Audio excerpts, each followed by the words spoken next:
Pour en savoir plus sur le point culminant de cette campagne au New Hampshire, nous rejoignons notre correspondant aux États-Unis, Stefan Grobe.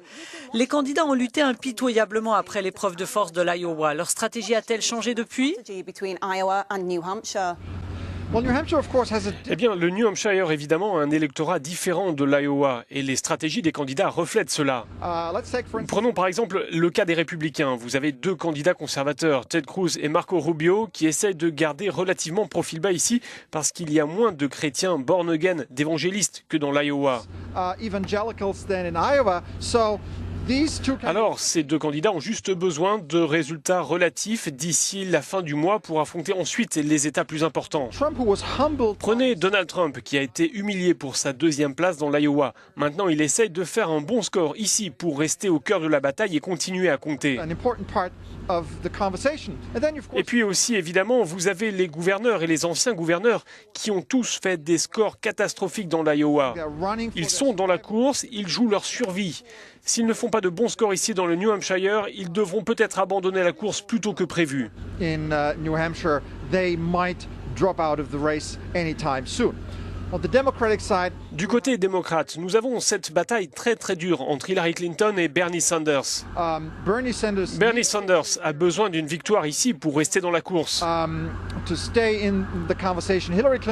Hillary Clinton, elle, n'a pas forcément besoin de gagner, mais elle a besoin de montrer qu'elle peut finir en force contre toute attente au New Hampshire. Le New Hampshire est toujours un vote hautement symbolique, mais la primaire 2016 paraît être déjà bien plus captivante que les précédentes.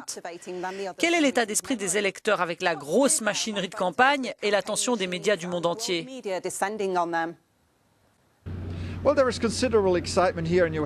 Il y a une grande excitation ici au New Hampshire. Après tout, c'est la seule fois, tous les 4 ans, que leur État fait les gros titres au niveau national et international. Et les gens aiment ça. Alors, celui qui fera un mauvais score au New Hampshire a de fortes chances de quitter la course ensuite.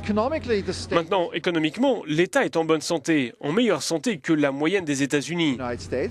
Mais les gens sont furieux de la façon dont les choses sont conduites à Washington.